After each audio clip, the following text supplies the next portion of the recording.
Oi, gente. Sabe, hoje eu resolvi fazer esse vídeo para falar sobre arquétipos, mas não de uma maneira literal. É uma maneira mais de uma conversa a dois, né? Uma conversa com vocês aí na telinha sobre arquétipos. O arquétipo é uma energia que a gente tem. Os arquétipos do tarô, todos a gente tem dentro da gente. Só que tem vezes que a gente não tem, tem alguns que a gente tem mais do que outros, tá? E a gente precisa às vezes ativar algum. Então, eu tô falando a minha trajetória. O arquétipo que eu ativei, um dos arquétipos que eu ativei foi Odin. Odin na época das runas, as runas nórdicas do Elderftark. Por que eu ativei? Por que as runas não vieram para mim de uma maneira calorosa, gostosa pelos livros? Foi de uma outra maneira que, quem sabe, mais para frente eu vou dizer para vocês como vieram. E eu me identifiquei muito com Odin. Apesar que a Freya, ela é magista praticamente, né, com runas, com xamanismo e etc. Mas eu preferi pegar o Odin. Por quê? Porque o Odin, ele é meio... Ele consegue os conhecimentos não de uma forma carinhosa, sabe?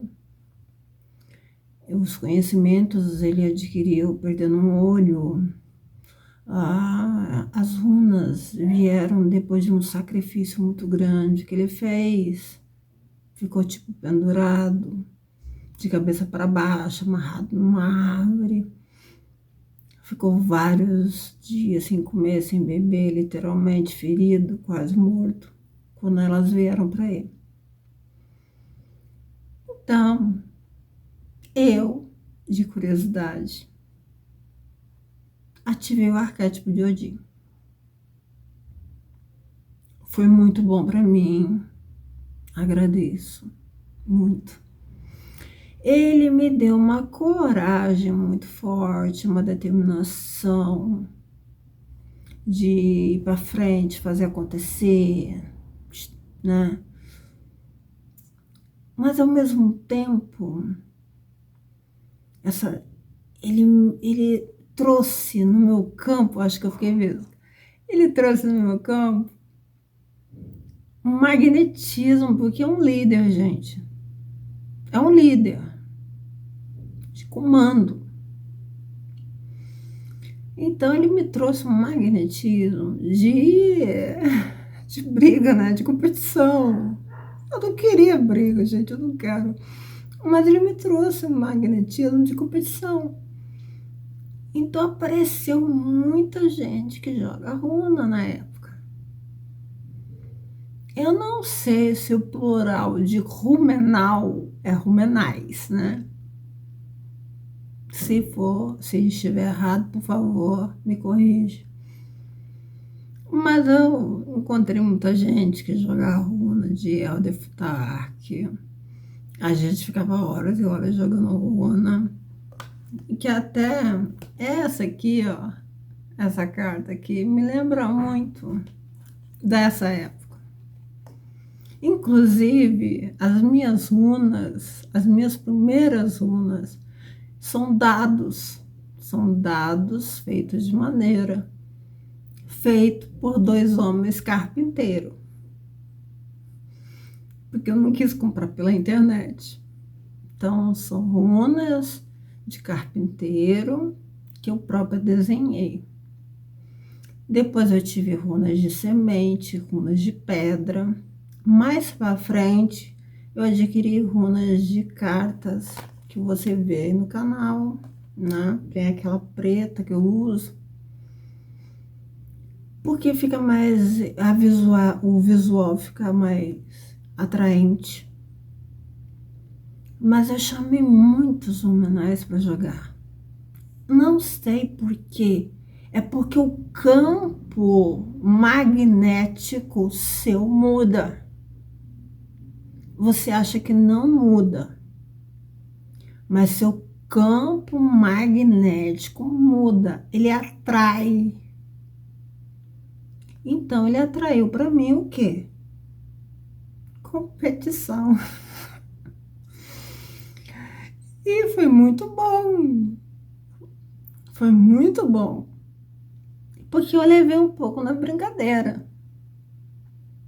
Se eu levasse a sério, podia até que ia dar uma encrenca. Mas não. Na época, eu até fico assim um pouquinho meio assim nostálgica, porque eu perdi o contato com essas pessoas. Mas era muita gente jogando Uno.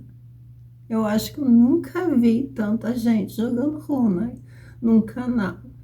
Não era um canal assim no YouTube, era um canal via WhatsApp que o pessoal se reunia para jogar. E eu comecei a jogar. Eu aprendi runa muito rápido, praticamente sem ler. Então eu jogo do meu jeito. Eu costumo falar assim, eu jogo do meu jeito. E dá certo, sabe? Eu não posso dizer para vocês que eu acerto 100%, porque 100% é só Deus, né? Eu estaria mentindo, mas que eu acerto bastante, eu acerto. Sabe? E as runas, ela literalmente teve uma época que eu usava tanta runa, eu carregava a runa dentro da bolsa. E a runa, literalmente teve uma vez que eu achei uma coisa muito interessante, porque eu fui visitar uma amiga, e aí eu tava na porta da loja que ela trabalhava, e eu falava assim, meu Deus, será que ela tá aí? Porque tá escrito volta depois e nada dela chegar, nada dela chegar. E eu comecei a puxar os dadinhos de dentro do saquinho. Minto, não era dadinho não, era a runa de quartzo rosa que eu tinha ganho de um amigo maravilhoso. E aí eu comecei a puxar a runa. Eu devo ficar? Eu falei assim, não.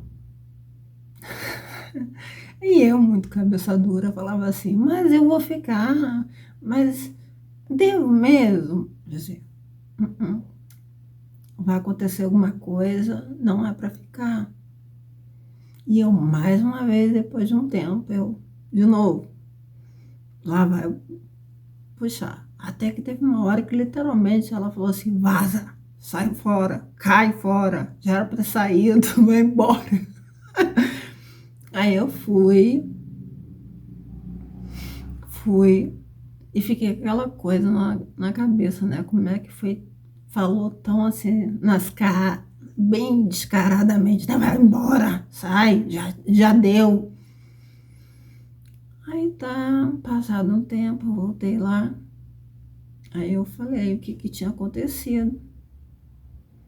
E a pessoa falou assim, que dia que foi? Eu falei assim, tal dia. Aí a pessoa falou assim, nossa, ainda bem que você não veio. Eu tava com uma enxaqueca, que quem eu visse na porta eu matava. Aí eu falei assim, deu certo. Então, veja bem o lado luz e o lado sombra. Tem muita gente que está ativando o arquétipo da sereia. Não tenho nada contra. Eu nunca ativei. Por quê? Porque o arquétipo da sereia, se você for ver a história realmente da sereia, a sereia é uma pessoa solitária. A sereia, ela canta melancólica. Ela tá sozinha, porque ela devora. Ela é um monstro. Então, se você quer um relacionamento legal, sério, sei lá, eu acho melhor não ativar o arquétipo da sereia. Tem outros arquétipos melhores para ser ativado por um bom relacionamento, né? Eu nunca tive nenhum, mas pelas histórias, você acha? Porque até o Walt Disney, que me perdoe, ele que botou a sereia bem lindinha, maravilhosa, né? Mas não é bem assim. Então, se inscreve no canal. Eu tô adorando vocês assistirem os vídeos. E espero que tenha te ajudado de alguma forma. E o próximo arquétipo que eu ativei, eu falo no próximo vídeo.